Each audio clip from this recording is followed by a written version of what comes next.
Hello Mzansi, hello everyone. My name is Doreen Molefe and I'm your host for Turning Point, which is a show that celebrates people that have gone through life-changing events and they have somehow managed to change their lives. So today we have Lerato Manaka, and she will be telling us where she's from, a little bit about her history before we get to the real questions as to why we are here. So Lerato, welcome to the show. Thank you so much, Doreen, for having me. Yeah. So tell us a bit about yourself. My name is Lerato Manaka. I'm a mother of 3, born and bred in the Free State. I am a crime prevention activist, and I'm also a paralegal. Yeah. I've been hustling. I've been out there in the street trying to find something that I can do because, as paralegals, or rather ex-offenders, we are stigmatized, so we don't get second chances. So I've been everywhere trying to find where can I sustain my life with what. Okay, you mentioned that you said as paralegals or ex-con, or what's the proper word, proper naming? It's ex-offender. Ex-offender. Yeah. Okay. Yes. And you have an interesting past, but I'm sure your future is also quite interesting.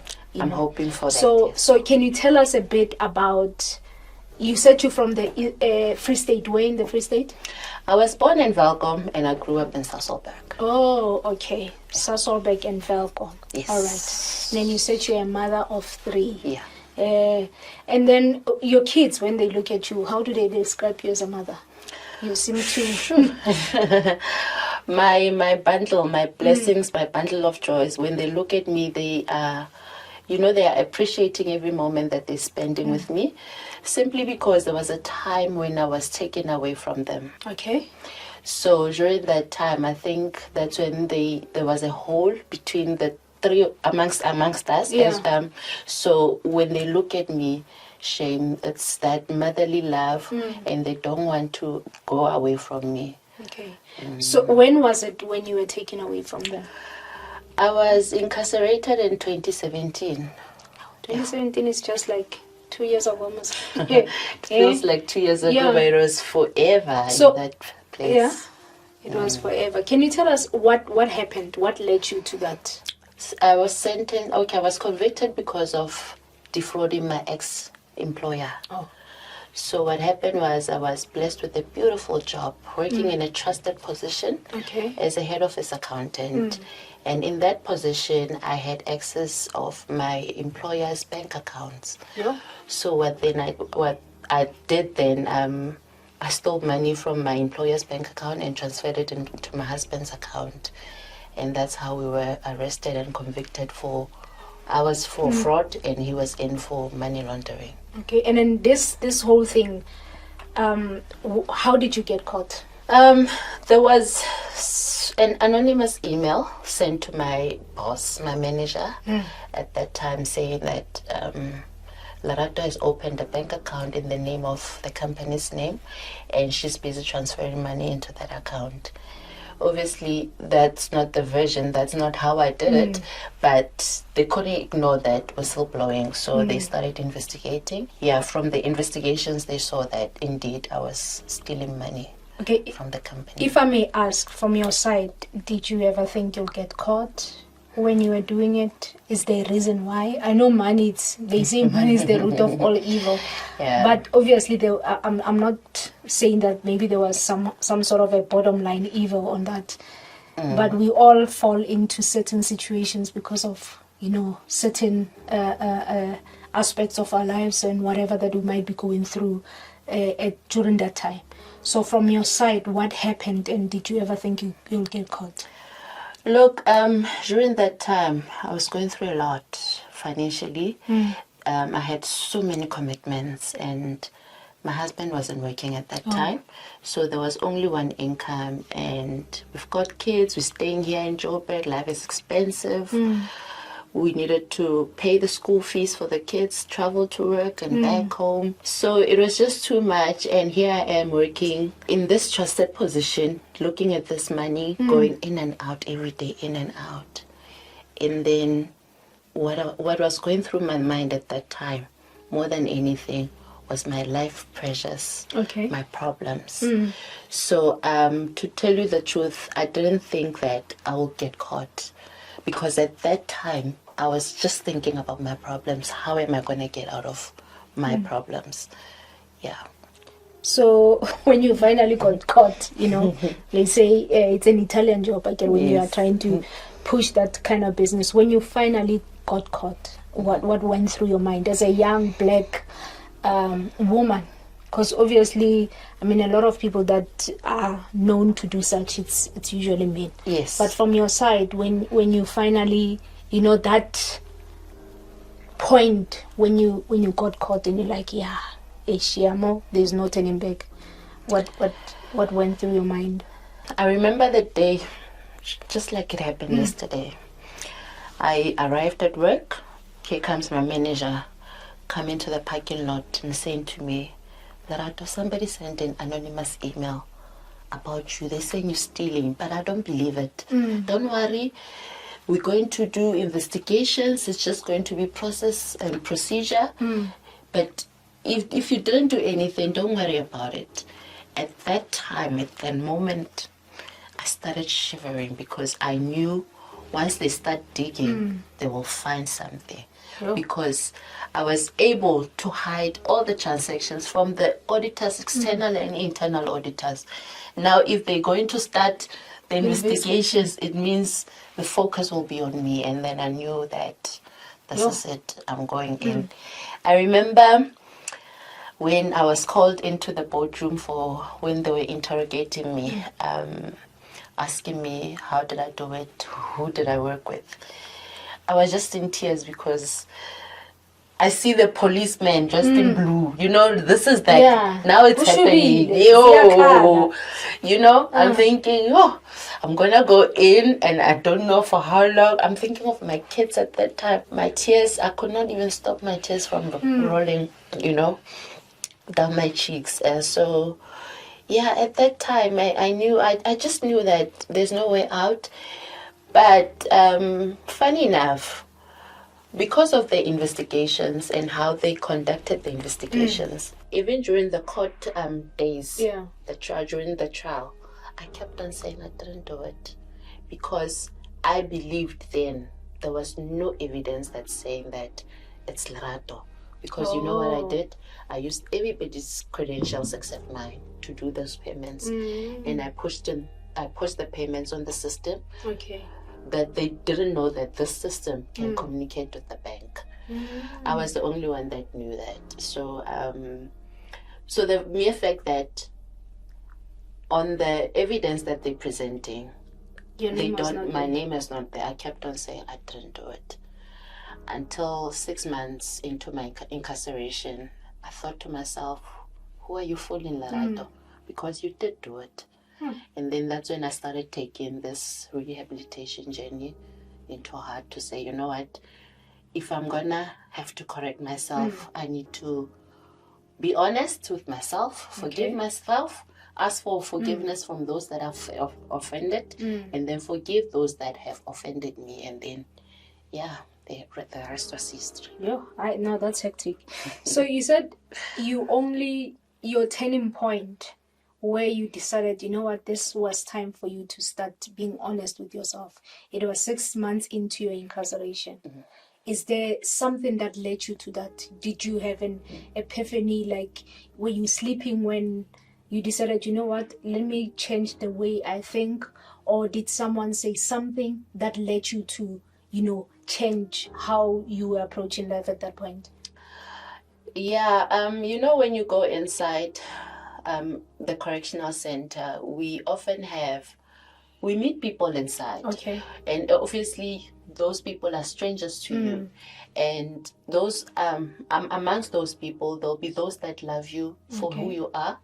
And then one of the women that adored me so much, she was actually my prison mother, because we create our own little families, because we need to trust people, you know. If I know that I won't be around during lunchtime, I need to be able to trust you that you will dish for me, because others I don't trust them, they might poison me.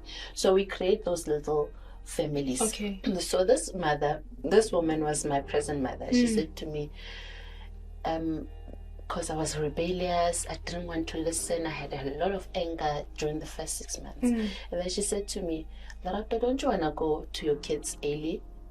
I said, I do. She said, no, stop being involved in fights. Start getting busy, you know, be active, attend courses, do this, do that.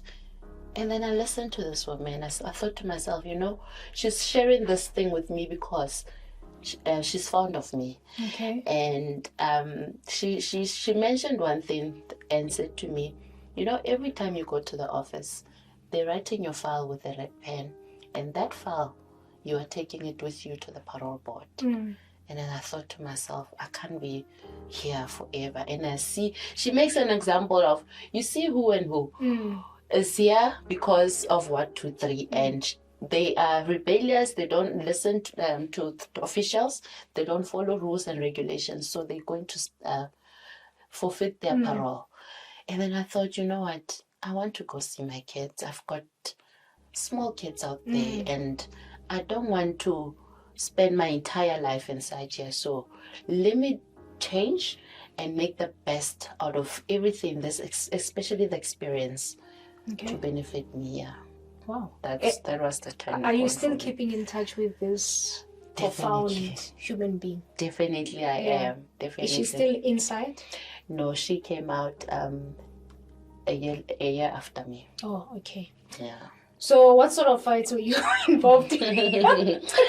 You know, when you are just sentenced and they say this is going to be your new home, you don't want to be there. I did not want to be there. So after school was after school. You know, 41 women inside one cell. You can just imagine. We're sharing one toilet, one small toilet, 2 showers, 41. One small toilet. One small toilet.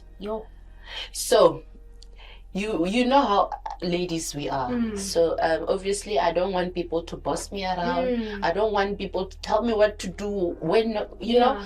And because of the anger that I think, it was I was angry. I didn't want to be there. So that alone, I was being in every fight. I was there.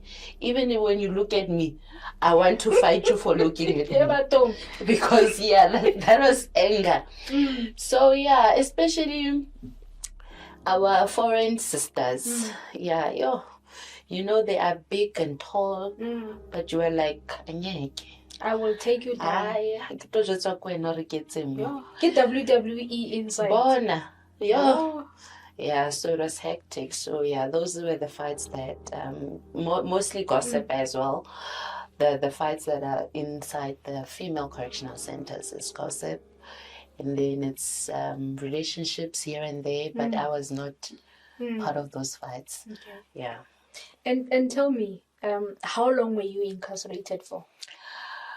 I was actually sentenced 12 years imprisonment with a 4-year suspended sentence. So meaning it's what, 8? 8 years. Okay. So I had to serve 8 years, but thank God for COVID. Well, everybody's cursing COVID. I'm thanking COVID because I was inside for 2 years, 6 months, and I got early parole due to COVID-19. Really? Yes. Wow. That's what I'm saying. I'm not cursing COVID because that's how I got my freedom. Yeah. You see, I came out as a person that went back to the community to go ask for forgiveness, you know.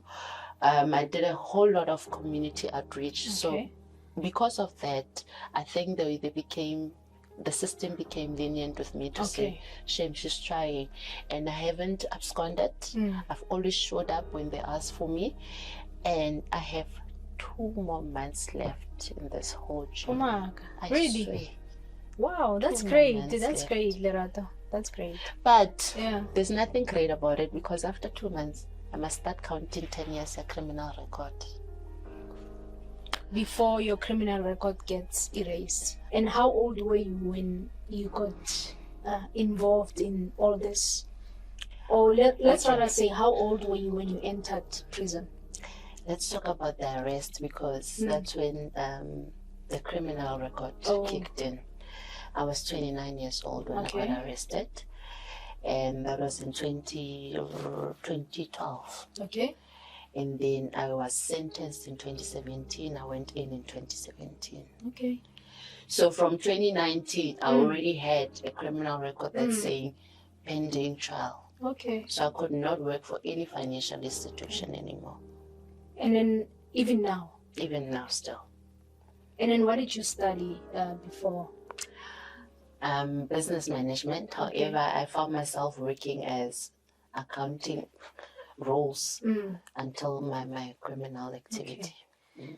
But now that it's a lesson that you've learned and you have turned your ways, you found your own turning point and redefined your life. So you got incarcerated and then you got paroled, right? How do you survive? Because right now, if we're going back to the thing that say we need to fight the system to make sure that people with criminal records get employed. When you are paroled, you are left to go to the same communities or the same community that you were part of. Then this time around, for your instance, you don't have a job. So how do you then survive to make sure that you don't end up doing the same thing? This is one of the reasons why I opened up a non-profit organization called Doreen Molefe Foundation. What is it called? Doreen Molefe Foundation. Right. It was basically to fight that because we don't want to reoffend. And there are absolutely no opportunities out here, especially for us that have offended before. So with this organization, we're basically addressing all the socioeconomic issues that are affecting ex-offenders, such as unemployment. So we started keeping ourselves busy by doing art, drama, choir here and there into the community as part of the community outreach, and also to educate people about crime and the impacts of crime. So when we started doing those outreach, that's when we started getting more support from those individuals that are feeling sorry for us, or that can see that indeed these people have changed their lives. So unfortunately, we don't all have qualification. When you go inside the correctional center, the only free qualification you can get is up until matric. After matric, you have to find your means of paying, because you are registering with UNISA and other accredited universities or tertiaries. So you have to pay for your own fees. So others could not afford to pay for their fees. So I was fortunate because I went in with my qualifications. So when I came out, those people, my clients before, because remember I had 5 years during trial. So in that 5 years, I was already tapping into a business environment. So hence my PR, hence brand managing the legendary Papa Penny and stuff. So when I came out, it was very easy for me to go to individuals, build trust again, and start generating income by rendering my services to them, be it accounting or marketing, whatever the case may be. All right. Now that you have mentioned Papa Penny, the greatest artist from Limpopo, internationally acclaimed, I think is it bubblegum? Yes. The type of music that he does. Disco. Disco. How did you guys meet? Tell us about that. How we met with Papa Penny, I had hosted a show for Matima. Matima the singer, idol singer. Yes. Okay. The show was in Limpopo. Okay. She had just came out of Idols. Yeah.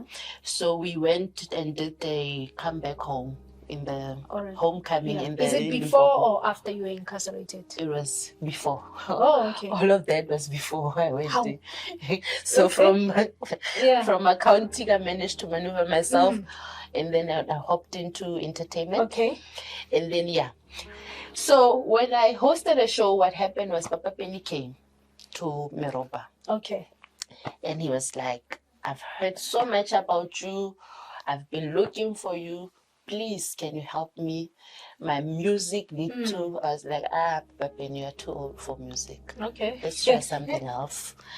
Because, before that, he was with Clash of the Choir. So I saw from the social media that, no, they actually like him talking more than singing, And then what's the story that you guys owe each other money? Did you get paid, or who got paid, or who didn't get paid? Who owes You know what happened? Who doesn't owe who? Okay. Obviously, I was managing his brand. And then we were doing Papa Penny Ahe at that time. It was the reality show. Yeah, the reality show, first season. So when MultiChoice said to me, look, give us your company documents so that we register you in our system as a service provider. I was like, you know what? I don't have my tax are not in place because I was unemployed. I was hustling, so it was very difficult. I'm like, no man, I trust Papa Penny. I've been on this road with Papa Penny. Papa Penny, your company documents are right. Yeah, everything is fine.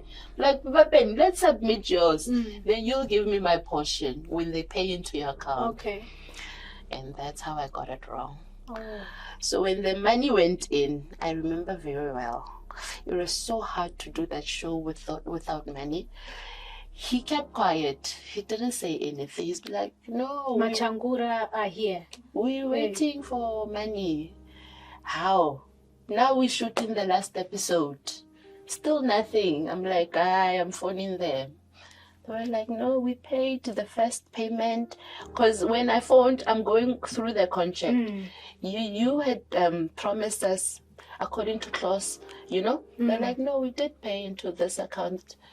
Yeah, Papa Penny. Sure. Yeah. And that's when the fighting started. And I remember, because now the singers, the band, they were all coming to me looking for their money. Obviously, I had nothing. I'm like, okay, go to Papa Penny, all of you guys. So because I'm the one with the biggest mouth, I didn't get paid. He paid others, I think, 2 months later after we've made so much noise. After I even attempted to go stop the show, I did do it. But MultiChoice said to me, look at it from a branding perspective because you are also going to grow when he grows. So, yeah, that's the only reason I let the whole show play. And then that was 2017. When they called me for season 2, I was already judged guilty, and I knew that, you know what, we are fine, I'm going in. And I didn't tell anybody. He also didn't know. So when you got incarcerated, you were already a celebrity, Mas? How about 3 weeks later into my incarceration, headlines. Papa Penny's manager and husband. Okay, so that's how the whole thing came about. Yeah. Before then, it could have gone quietly. No one knew. Okay, and then how did you feel about the whole thing? Sure. Imagine sitting inside the prison cell. Officials are coming one by one with newspaper. So you stop Papa Penny's money. I'm busy explaining. No, it's not Papa Penny's money. This thing happened way before I met him. Papa Penny's fans even came. Inside? No, not inside. Outside. Yeah. They came to come visit me. A nice visit or a protest? Nice visit. They register individuals though. And then when that slips comes and says, I'm like, who's this? Okay, let me go see who's paying me a visit. When I get there, the person doesn't even know me. The first sentence, why did you do that to Papa Penny? Imagine, visit room. I'm like thinking, I go. So during that time, I remember I was still angry that I did not want to be there. So it was, Did you try and fight them? No, others I just stood up and left them as they are. Because I had no energy in me. Because people don't know the story. You understand? So the fans, they stopped you inside prison. Look, We came there. Papa Penny. What did you do? What What did you do to Papa Penny? So you stole his money. Wow. They don't even read the stories. They just look at the headlines and like, revenge. Papa Penny. Okay. No, that's hectic, eh? But I guess we learn from our mistakes and True. You have mentioned everything and everyone. Where's the husband in all this?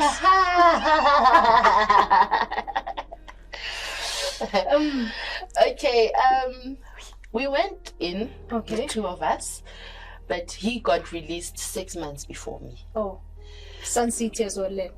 Sun City, but he was in Sun City for 3 weeks, and then he asked to be moved. To where? To local 4 weeks. Why? It's hectic there. It's only for us, the tough ones. Yeah. Yeah.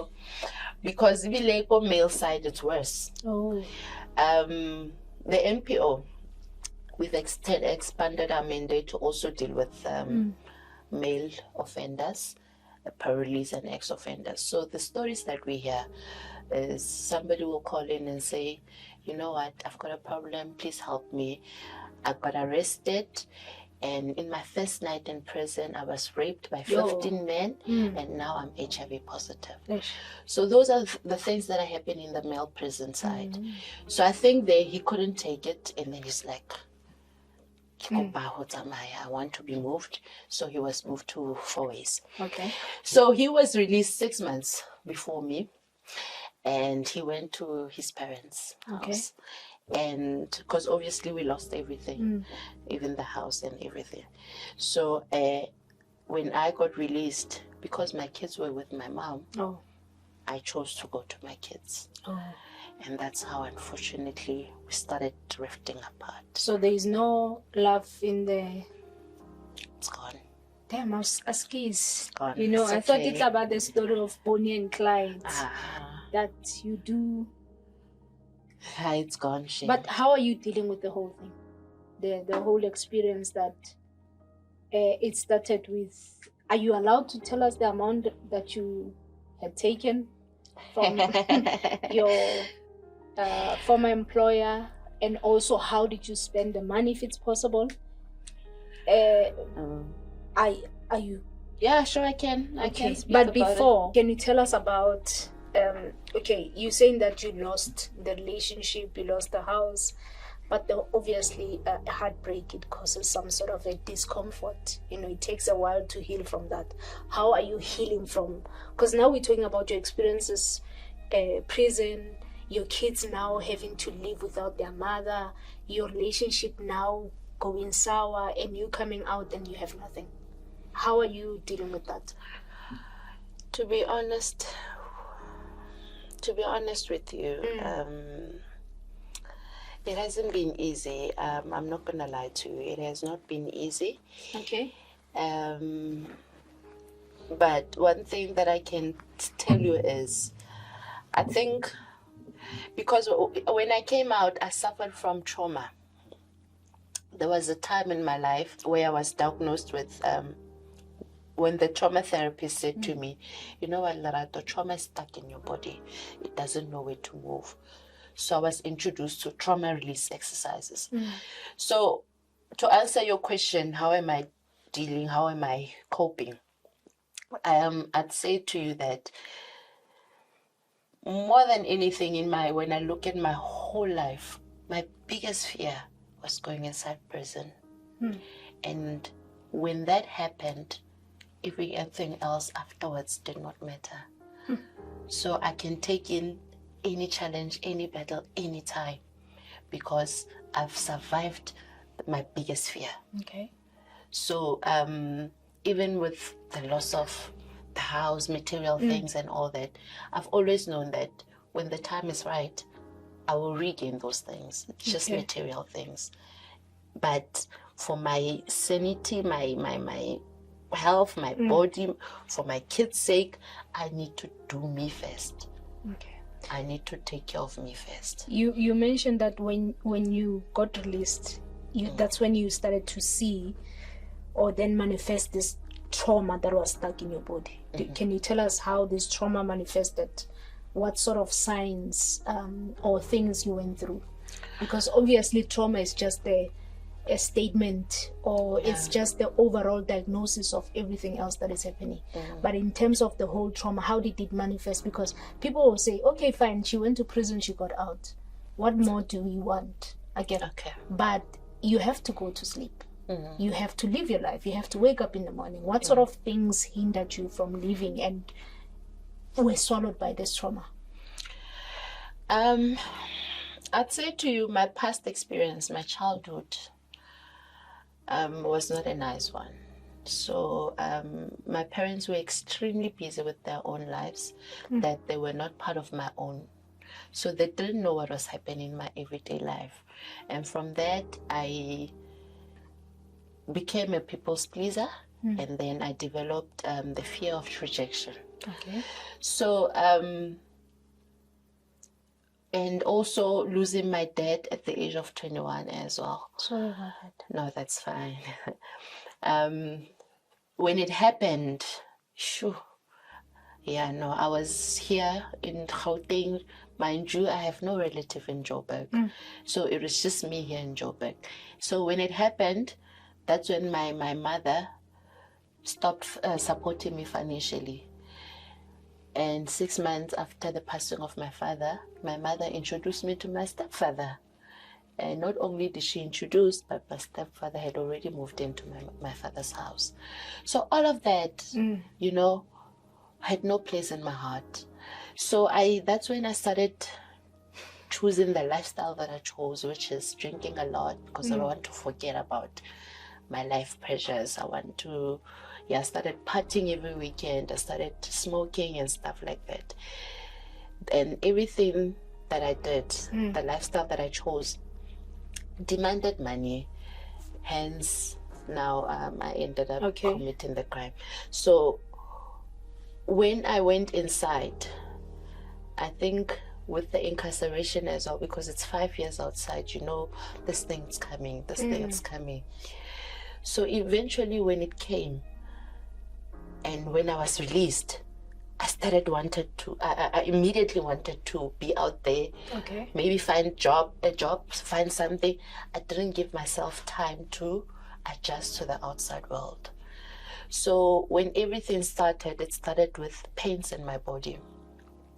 Sometimes it would be the elbow, sometimes the knee, sometimes the ankle, And I thought, maybe I'm overworking my body. I didn't think too much about it until I went for an interview. Somebody that was watching the interview immediately phoned me after the interview. It's the trauma therapist. It's like, I just saw you. You are not okay. Can we meet? And then when we met, it's like, that's when the diagnosis happened. So tell me about the signs that you have, because I can tell that you're not fine. I'm like, my body's aching. Sometimes that's when the trauma is moving around, because trauma is stuck in your body. It doesn't know where to go. Hence, it's moving around. And then she introduced me to trauma release exercises. Said to me, go on YouTube every day, do those exercises. And when I started doing those exercises, I started getting better. I could not even wear a closed shoe or a high heel because sometimes it will pain from nowhere.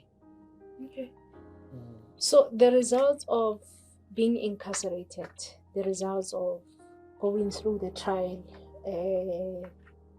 your way of saying that you feel or you don't like rejection, right? So you end up being incarcerated, you come out, it doesn't stop there. There's more to this life that you still need to process, which I'm assuming you're still processing even now. Yes, true. So what is your, I don't want to say the foundation, but what is the base of you trying to be okay? Something that keeps you going when the going does not go as easy as people think.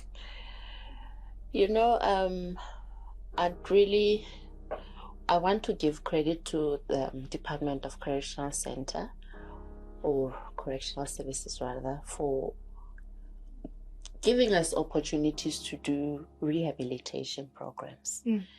There's one program that I did before release. Okay, before that one, when you enter the correctional center, there's a program called New Beginning.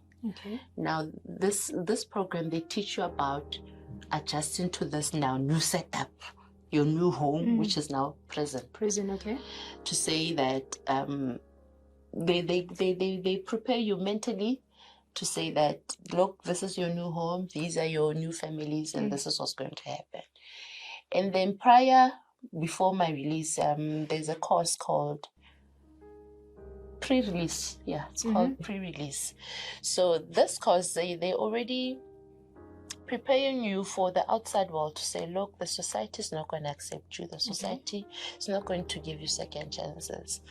But continue being good to the people, because you don't want to come back here, So all those lessons, including a course that I did called Forgiveness, where they taught me that in order for you to move on, you need to forgive yourself and ask for forgiveness from others. Hence my now outreach to the community. So all of that, I took it with me, and those were the lessons that I implemented when I came out to say, irrespective. Okay. So let me continue being me, because this is my journey, and I need to make sure that I'm okay at the end of the journey. So with everything else that you have learned, gone through, even on the outside, or both from the outside and inside, or inside or outside, would you today tell us that the correctional service does correct, or does do a corrective, or is it a corrective system? From your own example of the things that now, the positive things that you're telling us, the steps of being told that this is your new home, being prepared for prison, and also being prepared for your pre-release. You know what? This is, like I said earlier, the system is there. It has been implemented, but I think it favors those that are inside more than those that are outside. Oh. Because I believe that as much as you are saying you have corrected me and you have given me parole to say that I'm now okay to go out there. Yeah. So you are supposed to show the community that you believe in your system by employing me or recommending me for work. Okay. But if you don't do that, how else is the community going to trust or believe or have faith in the system that indeed people that are going into that center are going there to be corrected? I will say in my own words that I always say that because I benefited from the system inside, I always say I didn't go to prison, but I went to a correctional center, a place where I went to go correct my mistakes, because I came out with beautiful lessons about life in general as well. But outside here, we're all alone. We are on our own. The system has completely forgotten about us. So what do you think they need to do to correct that? I still think that in order for us not to re-offend, because there's a high number of people that are re-offending because it's not easy out here. So they need to be there to hold our hand every step of the way and walk with us in this journey. For instance, if you can't employ me, recommend me elsewhere for employment. But don't just leave me hanging. You cannot give me a skill inside. The taxpayers are paying for it, and you're not doing anything afterwards. So I'll go out with paper certificates. I'm going to sit at home with those, because the system here, it's saying, people with criminal record. Yeah, I can see that. So what does the future look like for Lerato? I know you're doing a lot, like you're part of a pageant where they decided to check you out because of a criminal record. What more? I know you are also nominated for an award. What are those awards called? Tubapelo Mosadi. What are you nominated for? I'm nominated for, as a woman that's bringing change, a change maker, a change agent in our society. So yeah, I'm nominated for that. So basically what it means is it's somebody that has recognized my efforts of making our communities a peaceful one. Okay. Because I go around communities spreading the message that crime is not worth it. So yeah, it's people that have seen me in this journey and they thought, you know what, let's give a recognition. So in terms of the future, I don't know what the future holds for me. I don't. I am just taking it as it comes every day. What should you like the future to hold for you? Because I mean, really, for it to manifest, you need to from heaven. You know, I just want. I feel I've gone through a lot, man. I just want a break for once in my life so that I can breathe again. Because I sometimes feel like I'm suffocating, you know, and I can't break down in front of my kids. I need to be able to say to them, guys, you've seen Mommy's story, and Mommy not even once did she ever give up, even though how difficult it was. And I want them to be able to say, in the midst of it all, she was able to stand up, dust herself, and continued the journey. I think, the lesson here is continuing the journey, moving forward, reinventing yourself, and continue to do whatever possible way to make sure that you don't go back to the life that you lived before. I don't ever want to go back there. I think our journey also ends here, unless if there's more that you want to say. You know, I talk a lot. I never want to stop Kuluma. talking. Thank you so much for the interview. If I'm giving an opportunity to speak with our listeners, I would say, you know what? It might take you a life-threatening experience for you to change your life. For me, it took me to go inside a correctional center to change my life. And that was a turning point. This woman is gonna steal my show. You said you were not worried about being arrested that time you were committing the crime. What was happening in you when you were doing it? When I was I was just thinking about my own problems. So there was just one income, and the commitments were too much, and the lifestyle that I've chosen. Yahuri, I want to party every weekend, I want to drink, all of that demanded money. So I was not thinking about, they're going to suffer financial losses. No, I was just looking at me and my problems, and that's it. And then if an opportunity like that comes again, and then you see that there's a gem here. Yes, and if I didn't go, come to prison, maybe. But you know, in prison, one day it's like 100 days. So that's a place that I never want to go back there at all. So there have been attempts. Temptations, sorry, not attempts, temptations. But because I think about where I come from, I immediately stay far. Temptations are there, hence you have a high number of people reoffending. Okay. You'll find people inside, but after they back inside. When you ask them, it's like, it's tough outside, you know? And because and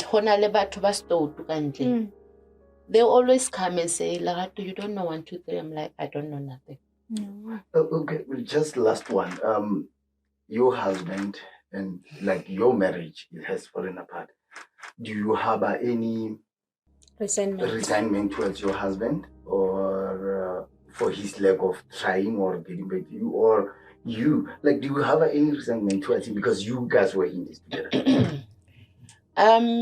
You know, when I was just released, I think it was more of I was disappointed in him for not being here with us, you know, trying it together and stuff. He's with his parents, I'm all alone, you know. It was more of disappointment, and then because I'm trying to win at this thing called life, I kept trying and trying and trying. So what I felt for him kind of like suppressed more than what I want to sustain my life and my kids' life. You're trying for what? Love back? I don't try for love. Oh. Hi, Kabanga. Imagine. I'm asking. No, Oh. there's plenty of fish in the sea. Oh, okay. I ain't doing that. All right, myself. fisher woman. This life must go on. Hey. I can't be holding on to the past. You know, there's a beautiful saying that says, when one door closes, the other one opens. Okay. But we often look at the closed doors that we can't see other the ones that are opening. Exactly. Okay. So this is exactly what I in my situation, that I don't want to go back there. Look at the closed doors. Oh. Because I'm going to miss the wells that are opening. Yeah. All right. Yeah. Girl, one sister, to you.